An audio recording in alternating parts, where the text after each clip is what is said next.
Hello there and welcome back to my channel. This is Julie, this is the Bookish Travels, and this is where we discover days and explore books.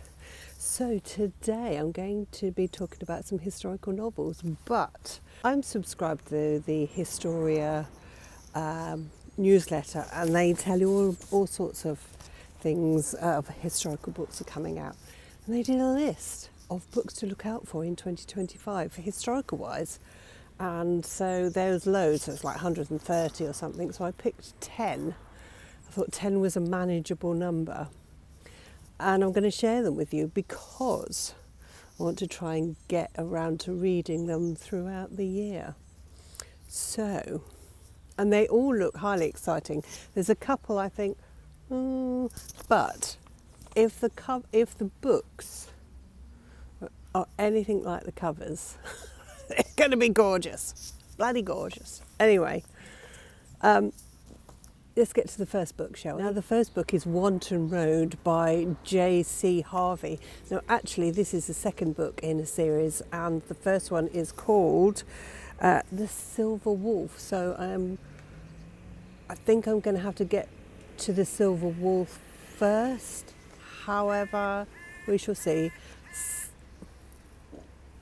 There's a crow at me. There's a crow out there talking to me. Actually, I think it might be Hecate saying, "Come to me." Anyway.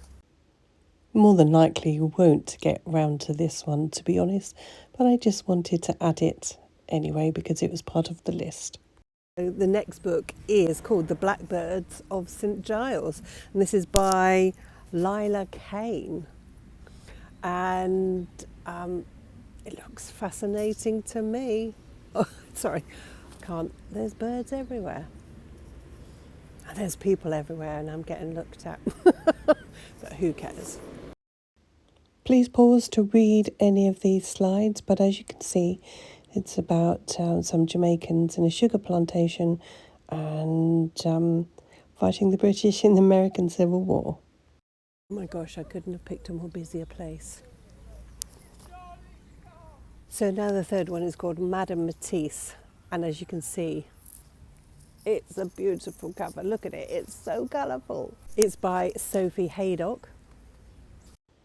I have to say I don't really know much about Matisse, or Madame Matisse anyway, but yes, I think this will be good. I do love reading about art and artists, and yeah, pause if you want to read more.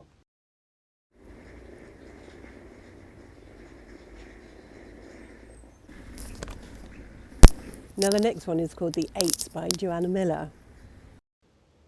Please pause if you want to read more, as with always, but this one seems quite interesting, actually. So yeah.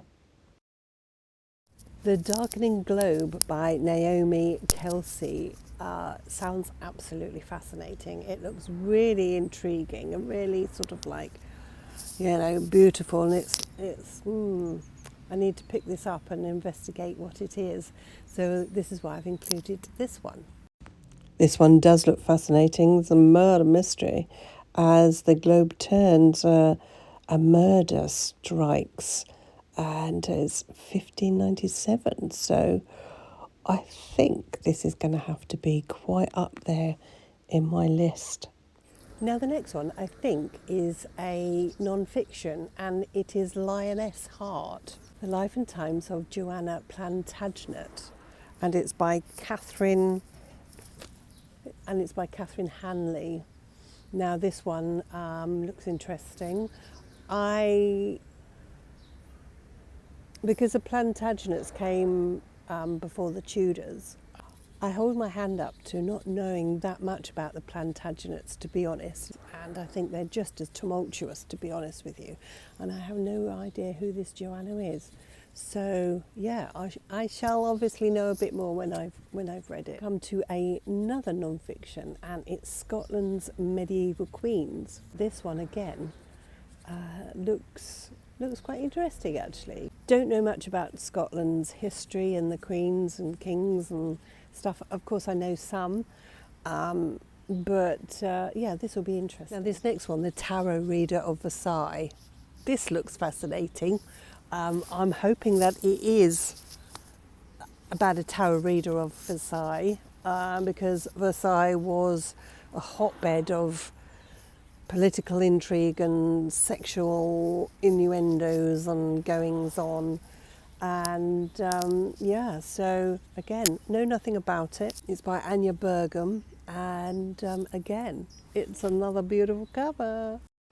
Always wanted to go to Versailles, and tarot readings fascinate me. I do have some oracle cards myself, so yeah, the both combined in this book sounds fabulous actually. Looking forward to it. Now this next one is called Midnight Carousel, and it's by Faiza, wrong glasses, Saeed McLean. And yeah, I have to say I did pick a lot of these because they look great. This one does sound fascinating though. Midnight Carousel, is it? Do you think it was a bit like a circus, like that very popular YA book quite a while ago? I wonder if it's like that. I think it was Carousel by Stephanie Garber that I was referring to, but this one does sound good. I hope it's going to be a little bit creepy because that would be interesting, but yeah, can't wait to get around to this one, and that moon looks gorgeous. So here we are on the last book, and it's called The Lost Passenger by Frances Quinn. And I do like books that are set on transport, to be honest with you, like planes, trains, automobiles, that kind of thing. Yeah, I thought, do you know what, looks great. Who knows what adventures we will go on looking for this lost passenger. So I hope you enjoyed my selections. And if there's any that you fancy reading with me, do let me know. Check out my community posts, because what I'm going to be doing, I think, is putting up notices saying I'm going to start reading this. Does anybody want to join me? Community posts is the place to be for me on this channel.